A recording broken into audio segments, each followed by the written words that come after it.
From Hollywood, Leonard Neal Productions presents Streemroom.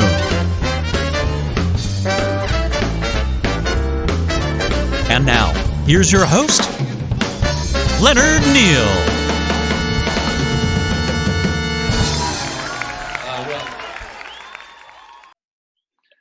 Hello there. Welcome to Streemroom show number 2, where we take you backstage to our virtual green room to visit with artists live. And for those of you who are newcomers, we appreciate your attendance and joining us. For those of you who were with us last week, thank you for your continued support. And before I get into our show, I just want to share with you a little article that was in the LA Times yesterday. It's actually a photograph. This is a picture of a little concert thrown by a gal by the name of Alexa Capelli. She was a former contestant on The Voice on Kelly Clarkson's team, and she decided to throw her own physically distant, abiding concert in her cul-de-sac in the city of Upland, which, for those of you who aren't familiar with that, it's at the base of Mount Baldy, which you can see in the background. But she learned how to do this. She got her own little event, and hopefully we can do our events on a larger scale. But she's keeping connected. She's connecting with her neighbors. And I think that's one of the reasons why I put together the show, was to keep connected. And I thought this might be a good idea for a theme for a show down the road.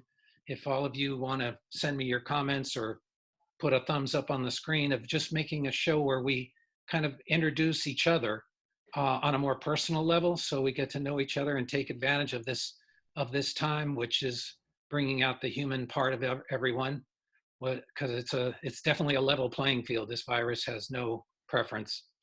So if you think that's a good idea for a show, let me know. So let's bring in our first guest. But first, since their debut in the year 2000, The Long Run, Experience the Eagles has earned its place among the top drawing tribute acts in North America and is widely regarded as the finest Eagles tribute show working today. Handpicked to perform the music of the Eagles by Mark Cuban's and Ryan Seacrest's network AXS TV, their 90-minute live concert for the hit TV show The World's Greatest Tribute Bands was broadcast to millions of viewers over 5 countries. The show received the highest ratings in the series history, resulting in an unprecedented 2 invitations to return in subsequent seasons for encore appearances. The band's career has propelled them all over the United States, through Canada, Asia, Mexico, Bermuda, the Philippines, Sri Lanka, Singapore, Malaysia, and all over Australia. TLR's show is also a popular ticket at American concert venues, casino showrooms, and performing arts centers from Las Vegas to Virginia, as well as a sought-after attraction for special events held by corporations such as Disney, Warner, Penn, DreamWorks, Harley-Davidson, the PGA Tour, and dozens more. Marked by lush vocal harmonies and exceptional music accuracy, every TLR performance delivers a reverence for the beloved Eagles recordings, blended with the Long Run's own live concert personality. Here's a sample of some of their work. Take it easy, take it easy. Ooh, witchy woman, she got the moon in her eyes. Ooh, coming right behind you, swear I'm gonna find you one of these nights. Somebody's gonna come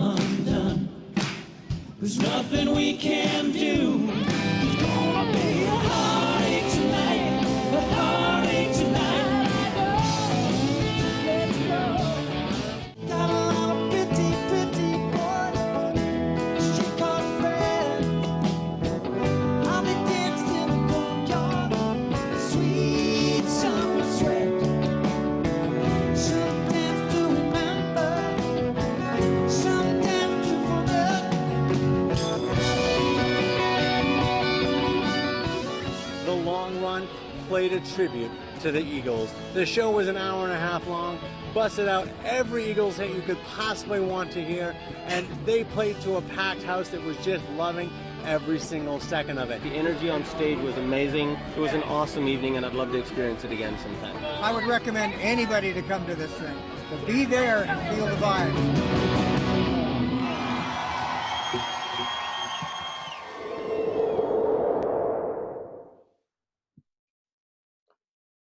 Ladies and gentlemen, the Eagle has landed. The leader of the long run, Gary Grantham. Hey, everybody. Hey, Gary.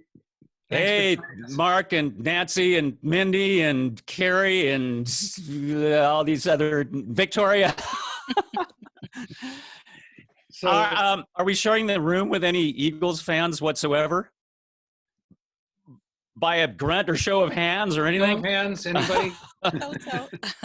It'll make it more fun. I always, usually a couple of songs in, it's my job to greet the audience, and that's a question I always ask, you know, are we in the company of any Eagles fans? So when people say no, it makes for a lousier show. If they know, then you just make sure your mic was on when you asked it. Yeah. So, so why did you choose the Eagles as your tribute show when you were first starting? A couple of reasons. First of all, when we first started, the band came together in 1999 to talk about doing this at all. And at the time, there was not nearly the glut of tribute acts, as you might expect. There were a few, but there were, you know, now you could throw a rock in any city and hit a tribute band. Mm-hmm. We thought that if we were going to do it, everybody had come from, you know, some various measures of success and activity with mostly original groups. And we thought if we were going to do it, if we were going to do what was essentially a cover group of any kind, we thought, well, let's do something that's really challenging, where the writing is outstanding, and that requires assembling a really accelerated group of people to be able to pull off. And also, more than anything, it's just the depth of the catalog. You Sure. know, it's beloved. You know, we can play 3 hours and still not hit everything that people want to hear, you know. Right. And how does TLR differ from the other tribute bands, the Eagles tribute bands? 10 years ago, I would answer this question probably differently. I would have said that I would have spoken about a level of perhaps musical accuracy and attention to detail and the authenticity that creates. I would have also said that that it's kind of a given. I think that any tribute group has to be at least as good, if not better, than the others playing the same music, but also equally, if not more importantly, needs to just be good guys. Yeah. People that are good to work with, people that are professional offstage as well. Needs to make the process of booking the show, advancing the show, and making the event happen easy and pretty effortless, and just be people that you want to have in the room. That's the way I would have answered it 10 years ago. Still, that's important. But what we've learned over time, I think, and just doing so many shows, is that in the tribute world, we're not in the music business. We are in show business. We are taking an existing catalog of music that other people have written. We're framing a piece of entertainment around it, and then bringing it to people. It's kind of it's a love letter, certainly, to a band and a group of writers that we admire greatly. We get to bring it somewhere. People get to share in that. And we realize that, Don Henley, in many interviews or several interviews, said that the Eagles have been accused of loitering on stage. I don't know if anybody's ever heard that quote from him, but he said, we're a heavily vocal band, and we have to be positioned at our microphones most of the time. We're not really all that animated, we realize we can't do that. You know, we're not the Eagles. So we need to really, really put on a show. So what we've learned is kind of a hallmark of our show is that every person on stage gets their personality showcased. And people get to know the individual players through things we say, through songs we sing. And I think that people really connect with that in ways that they don't with all groups. So that's one of the things, that's some of the things that I think distinguishes TLR from a presentational entertainment standpoint. From a business standpoint, one of the distinctions that we carry is that we are acknowledged by Azoff Entertainment, Irving Azoff's company that manages the Eagles, of course, and licensed by their subsidiary Global Music Rights to perform the material. And I think that that's kind of a critical component. It's a feather in our cap, certainly. And certainly Mark can speak to this much more knowledgeably than I can, but you know, as I understand it, legally, it's incumbent upon venues and events to have rights in place and to carry the clearances. And many believe that they do because they have license agreements with ASCAP or BMI, but the Eagles' music isn't covered by ASCAP and BMI any longer. It's covered by Global Music Rights. Right. And so we bring that with us. You know, you as people putting on an event or buyers, you can feel confident that, you know, you don't have to secure rights yourself, and neither does your venue. So, you know, one of the shows that I always wanted to do, and using a tribute band like yours and a few others that are in that level, because I consider the Long Run an elite tribute band, is to put together a 4-band show on a revolving stage, a turntable stage with a divider down the middle, so the bands are set up back to back. Yeah. So you're using one set of production, same sound and lights for everyone, but everyone does their hits. The stage revolves as the first band is vamping out their ending, and the new band is starting their intro, so you actually have a live mashup, and then the stage revolves, and then you see the new band, and then, you know, it creates an intrigue. I think we have a clip on this, right? Just a little sample of what this would look like. I mean, obviously the stairs wouldn't be there, but wow. So, you know, like if the Long Run were on this side and they're playing, now you're finishing your last song. Let's say you're vamping Hotel California as your ending or what have you. And then the next band is, you know, Journey or the Beatles or something else. And they're starting their first song, and then they come around on this side. So, man, I love that idea.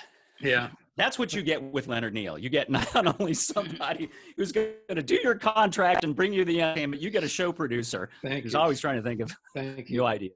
So now that with the, you know, the COVID-19, have you thought about your green room requirements? Have they changed? I think that they will.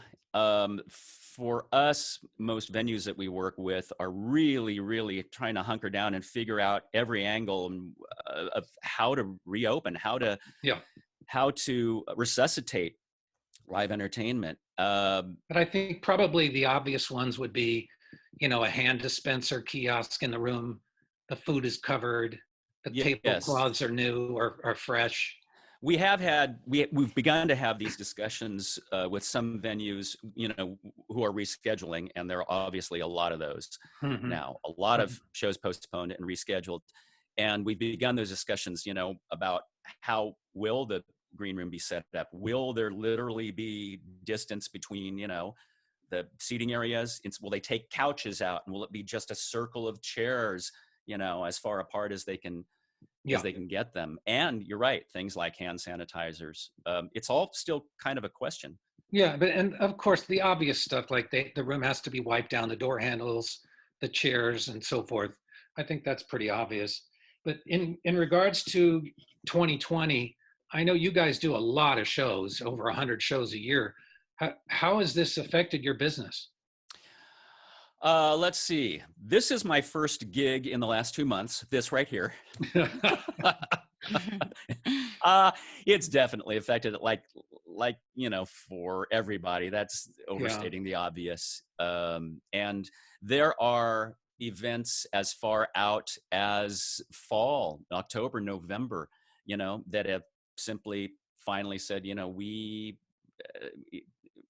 we have no idea when people are even going to be comfortable buying tickets, let alone coming out to shows. Although I think people are starting to chomp at the bit.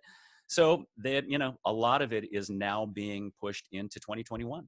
And I'm sure that we, as you and I both are trying to do, is we prefer postponement rather than cancellation. So absolutely, it benefits both people. But I think that that this is a good segue to bring in Mark, our next guest. So let me introduce Mark real quick. Mark Halloran has been an entertainment lawyer for over 40 years. He's the co-chair of the USC Beverly Hills Bar Association Institute on Entertainment Law and Business, and the author of 3 national books published on entertainment law. Mark and I met at UCLA, where we both enjoyed singing and touring with the UCLA Men's Glee Club. And now here we are again. Ladies and gentlemen, Mark Halloran. Mark, are you there? There. I'm here. How come his face is not showing up, Michael? Oh. There. There he is. Oh, okay. So, so let's get right to it. Cancellation versus postponement. In terms from a client's point of view and the artist's point of view. Well, almost without fail, the artist is going to prefer a postponement, Right, as opposed to a cancellation. From the sort of venue hotel point of view, it can go either way, depending on what they have booked in the future. One of the things that's interesting about force majeure clauses is that there's the notion that it can go to the fundamental nature of the contract, and a cancellation is appropriate, but in some cases a postponement makes more sense. One of the things that we discussed, Leonard, was that force majeure clauses actually contain 3 elements. The first element is that the event that happens is unexpected. right. Everyone thinks that lawyers can cover each and every contingency in a contract, and we can't. And so what force majeure clauses are a little spigot that if something really unexpected and something that prevents performance happens, that people are relieved of their obligations, at least in part under the contract. Anyway, so the first thing is unexpected. The second thing is force majeure means major force. It has to be a big deal. Under California law, Civil Code Section 1511, for example, it talks about superhuman events. I don't think anyone would argue that COVID-19 is not a force majeure event. And it just so happens that the day that you called to invite me to speak, I had sent a letter earlier that day terminating a lease for my therapist because he could no longer conduct his business. So anyway, it's interesting because when I look at my involvement with force majeure clauses, I only have 2 events in memory in which I really dealt with it. The first one was the 1988 Writers Guild strike, when I was running business affairs at Universal, and we used that as an opportunity to get out of overall deals we didn't like. Okay, so that was in '88, and the next one is COVID-19, and the first involvement I had in COVID-19 was that I represent the Nina Simone estate, and we're whoa. What happened? I don't know. There's a big B.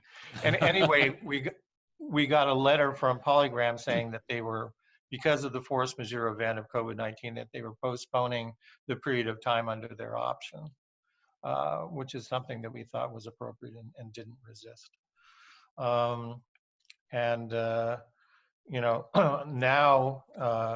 I'm dealing with, all sorts of issues involving COVID-19. One of the things that's come up that a lot of people are dealing with are the ordinances that have been passed that relieve people of their obligation to pay rent. Mhm. And those are interesting. I've never in my lifetime seen those kind of ordinances. Right. So I'm developing kind of an expertise on those because some of my clients, they literally can't pay the rent Of course. because of what's going on, and especially in the live entertainment firm, as Gary confirmed. I mean, no gig in 2 months, no money, zero. Zero. So that's something that we're dealing with, and quite frankly, $1,200 doesn't quite do it, does it? Yeah. I have a question about Yeah. the term act of God, and Yes. this crossed my mind. Can man, how do I put this? Can man's neglect or ignorance or deliberate denial change the legal aspect of a natural cause? Do you know I what I mean think by that? I think you're referring to the Chinese and COVID-19. Yeah, right. I don't think so. I think the fundamental underpinning in force majeure is that the parties themselves didn't do anything to undermine the contract. It was so-called outside forces, act of God. I see. And as far as we know, this started as an act of God. Humans mucked it up along the way, it appears, but I I think it's an interesting argument, but I think were it to go to a court of law, you'd lose. Okay. Well, at least I get him to think about something. No, it's very, very clever thought. Misplaced, but clever. So does anybody out there have any questions for Mark? Anything that's come up? Now's your time. Nancy, anybody? I got a question. Sure. What's your name? My name's Michael Toby, and I a musician and I invited Mike. entertainment and things like that. Good. So I'm dealing with a lot of cancellations and postponements with my bands and things like that. Yeah. And our contract doesn't have a force majeure clause in it.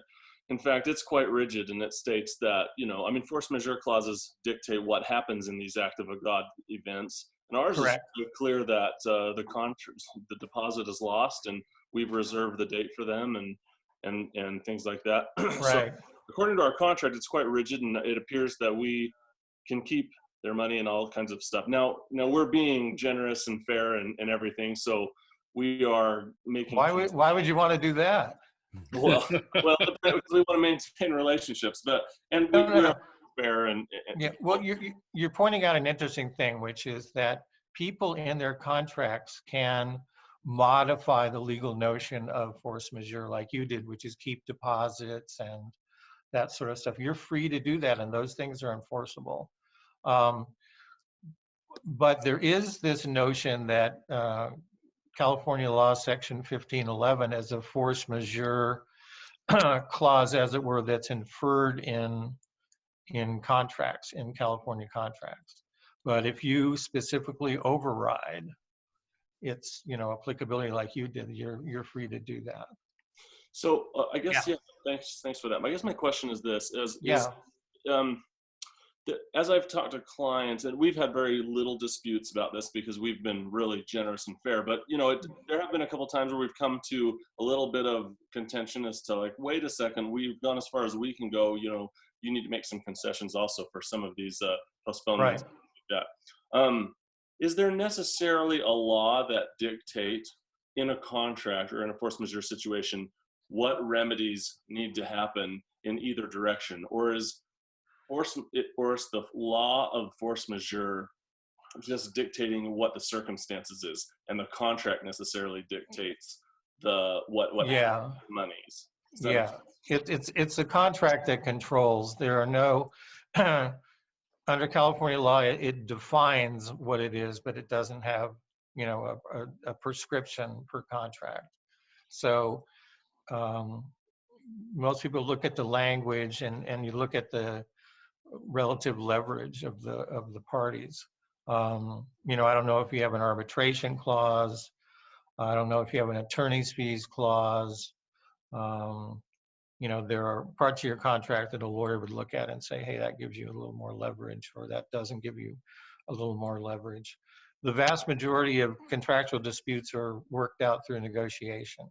And every contract in California has what we call an implied covenant of good faith and fair dealing. So you actually are legally required to try to make it work. So. Anybody out there have any situations going on with their postponements, and whether it be with a hotel or another vendor?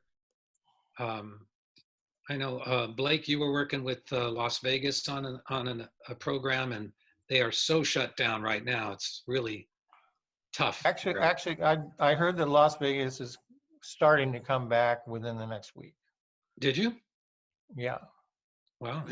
Their mayor is very pro. Yeah. Let's get back on track. Yeah. But Hey guys. Hi. go ahead. Hi, I'm Brandy. Hi, What Brandy. is it? Bernadine? Brandy, like Brandy. the liquor. Okay. Like the liquor. So Or the song. Yeah, you're a fine girl. I am of that age where that was a very popular song. Of the It was. time. And actually, Barry Manilow had a song called Brandy, and he changed the name to Mandy because of the okay. hit song. Interesting. I did not realize that, but I'm really big on Barry Manilow trivia. so Leonard, so back to your question, I work for an insurance company, so I would be the one booking. So this year ours was supposed to be in the Dominican Republic. We did have to cancel, close for the entire, just the first time in over 60 years, our incentive program has ceased to exist. Wow. On that side of it. So, so to give you some insight of where kind of we're at, it took a while, but the hotel has been lovely and worked with us again. Force majeure was in play, so they really didn't have a legal leg to stand on. But it did take a little bit of time to get that worked out. From a other perspective, there in that country, we're still fighting contracts. We're still struggling, and not because they don't want to, it's just they're not there. Resorts have been closed for over 2 months. The country has a lot of restrictions as far as no one can do business. They only can operate, the people there can only be from 6 to 5 p.m., 6 a.m. to 5 p.m. Can they operate any kind of business? And the only businesses that can be open are grocery stores, pharmacies, and the bank is only open for 3 hours a day. Right. Yeah. So it's so-called essential businesses, right? Essential businesses. So they're all closed on that side. From my entertainment standpoint, everyone I've hired has been lovely. We've actually moved them all to our 21 program. So, so hats off to my entertainers and people on that side of it, because that has worked really well for us to be able to do. I think my concern is, should I be looking, so from the legal question here. Yeah. Because the world has changed since I wrote that contract with the entertainers for the 2020 program, should I be looking at signing a new contract with new addendums, or will the entertainers be expecting that into the 21 program? Good question, but I'm not so close to it. Yeah. I would think that it's a whole new world, and if I were a lawyer for one of the acts, I would take a fresh new look at the contract and do an appropriate addendum, and there may be some sort of insurance addendum that you'll come up with that'll be incorporated in the contracts. Interestingly, I know I have a client who has a motion picture in production in Australia, and the production had insurance for the pandemic, believe it or not. So, you know, a lawyer's gonna have to take a fresh look at it, and I can't say exactly what it should say, but people should, you know, assess the risks and see whether those risks can be covered by insurance. All right. You know, Brandy, this is Carrie. I just want to jump in. I work for a financial company where we've had to rebook a lot of our incentive programs, whether it be South Africa, Dominican, Mexico, all these things. And we are adding addendums to state the new dates, the new terms to our pre-existing contracts. I think as long as your pre-existing contracts have those terms, like our force majeure has outbreak of disease, and as long as you have those terms and you're comfortable with your existing contracts, we're adding addendums to them with the revised dates. And we have been too, because I work in the insurance industry, but I have yet to see, on the flip side, I've yet to see any of the hotels or entertainers, you know, other vendors add anything new, which I found interesting. Yeah. You know, one of the things that I want to point out is in doing research for this interview, I ran into a University of California memorandum that I thought was dead wrong. And what it said is, if the exact event of force majeure is not in the force majeure clause in the contract, then you're out of luck, and that you're limited to what's listed. And that's just not true. The vast majority of force majeure clauses, I mean, it's great if you have, you know, a specific pandemic, whatever, well, depending on your point of view, but what was I saying? It's all inclusive. Yeah, almost without fail. It says, you know, including without limitation, blah, blah, blah, blah, blah. Right. So it's interesting when you do research and find stuff that's wrong. But, right. I think that this was a really great topic, and probably we could use more time, but unfortunately we are out of that. But maybe we can, if you all are interested, you want to drop me an email and we can revisit it again. That would be great, but it's definitely something that we're all going to encounter as we, you know, move into 2021 and beyond. But for now, I'd like to thank my guests, Gary and Mark. Thank you for sharing your expertise with us and your talents. Thank you, Leonard. To everybody else for joining us. If you want to email me, it's ln@lnprods.com. Or if you're interested in any more information on these artists or any other artists, don't hesitate to drop me a line. I'll be happy to share a menu with you. And in terms of next week, I invite you all to be there. It's going to be a very interesting show. I would term it mind-blowing, literally. And that's all I can tell you about that right now. But you're going to have to be there to understand that. So thanks again for your support. I'm Leonard Neal. I will see you next week on Streemroom. Woohoo! Thank you.